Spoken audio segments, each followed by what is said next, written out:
Feel the rhythm, let it take control. It's a kind. What if I told you that one of the most legendary guitar solos ever played was fueled by pure revenge? Most people assume Prince appeared at the 2004 Rock and Roll Hall of Fame ceremony to honor a late Beatle. But that's only part of the story. The real reason? A magazine had publicly claimed he wasn't guitar material, and he wasn't about to let that slide. Prince showed up, red hat on, wielding a bargain bin Telecaster, and delivered a 4-minute solo that made every guitarist on that stage look amateurish. The intensity? Enough to light up New York City. Here's how the Purple One tore into a solo so fierce, it almost defied reality. It all started in 2003. Prince, already one of the world's most iconic rock and pop figures, had sold over 100 million records and could play dozens of instruments at a level most could only dream of. Yet Rolling Stone magazine, in their quest to rank the greatest guitarists ever, completely snubbed him. The list was filled with long-haired rockers, blues legends, and even some less than stellar choices, but no Prince. Seeing this, Prince wasn't angry, he was calculating. For months, he brooded at Paisley Park, waiting for the right moment to prove them wrong. Then came the call. The Hall of Fame wanted to induct him in 2004, and they wanted him to perform in a tribute to George Harrison. Now, most artists would see this as a polite honor. Prince saw it as a golden opportunity. He knew the editor who dismissed him would be front and center. He knew the other musicians, Tom Petty, Jeff Lynne, Steve Winwood, were industry royalty. And he decided to do more than just play along. Prince was going to enter their world, take their song, and absolutely annihilate it. Was it partly a tribute to Harrison? Sure. But mostly, it was a masterclass in proving critics wrong. And showing the world that nobody, not even the so-called guitar experts, could touch him. Got it?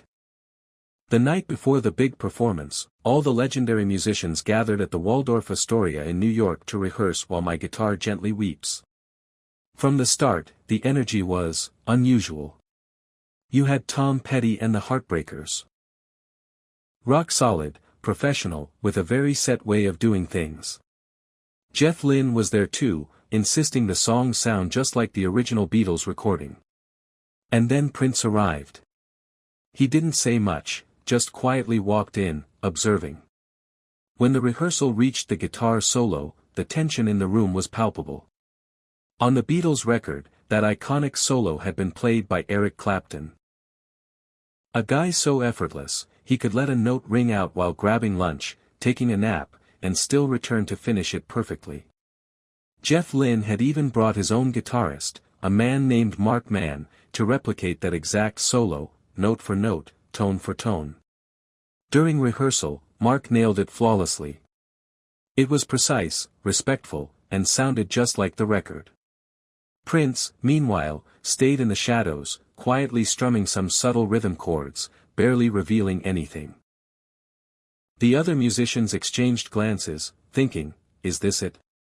Is this the guy who's supposed to blow the roof off tomorrow? Even the show's producer, Joel Gallen, who had fought to get Prince on the stage knowing he could deliver something extraordinary, started to worry. He approached Prince, asking, "Are you sure you're ready for the solo? Do you want to practice it?" Prince glanced at Gallen, then at Mark Mann, who was performing the perfect Beatles tribute.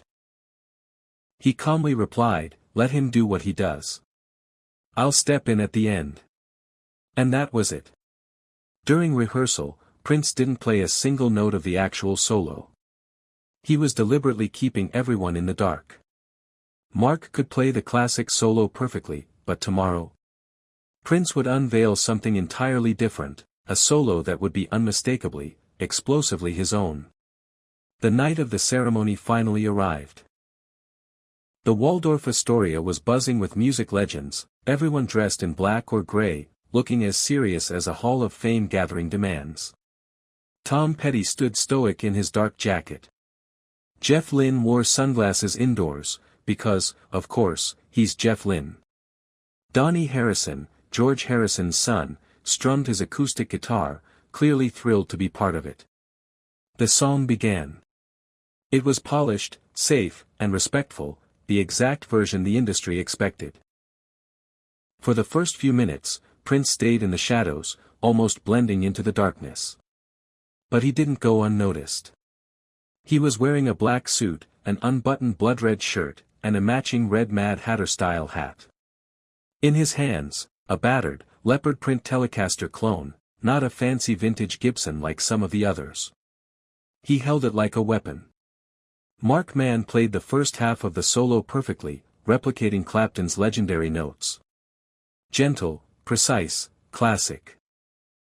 And then the moment arrived. Tom Petty finished a vocal line, glanced toward Prince, and gave him a subtle nod. That was all it took. Prince stepped forward and detonated. He unleashed bends so fierce they seemed to suck the air from the room. Gone was the melody, he played raw, unfiltered aggression. Effects were minimal, just enough to make the guitar scream. Across the stage he moved, bluesy wails and fiery runs commanding attention. It wasn't a tribute anymore. It was Prince asserting dominance.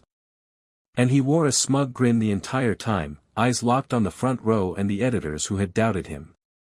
Midway through, Prince took it further. He physically dominated the stage, strutting past Petty, cutting in front of Lynn, turning the performance into a spectacle. Then he fell backward dramatically, appearing to crash to the floor, but didn't hit the ground.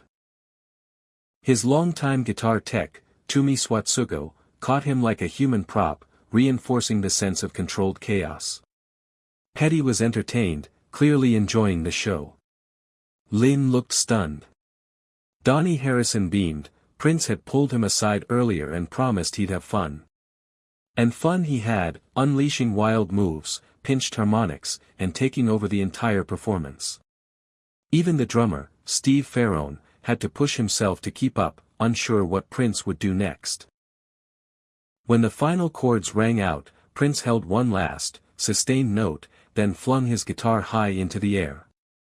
Instead of a graceful bow or handing it off, he pivoted and walked off stage, no applause, no acknowledgement, just a strut. The guitar vanished from sight, seemingly into thin air. The audience and fellow musicians were dumbfounded. The trick? Toomey caught it and delivered it to Oprah Winfrey, who was in the front row, before it eventually made its way to Paisley Park for display. The perfect ending to a perfect revenge, a room full of rock royalty humbled by one man's performance. The next day, nobody talked about the Hall of Fame ceremony or the tribute. Everyone was talking about Prince. Video clips circulated, quickly becoming the standard of what a guitar solo could be. Rolling Stone had no choice but to admit they'd been wrong. When they updated their list a few years later, Prince shot up to number 14. A masterclass in making the world recognize his talent on his own terms. Years later, musicians who were on stage still talked about that night. Ferrone asked Prince if it had been a revenge solo. Prince simply smiled, "They know now." Tom Petty nodded in agreement, acknowledging that Prince had taken it further than anyone expected, proving exactly what he could do. He never needed to perform with those guys again. He'd made his point. If you try to put him in a box, he'll just take over the whole room. And that's how Prince used a Beatles song to remind the world he belonged at the top. Don't forget to like, share, subscribe and press the bell icon.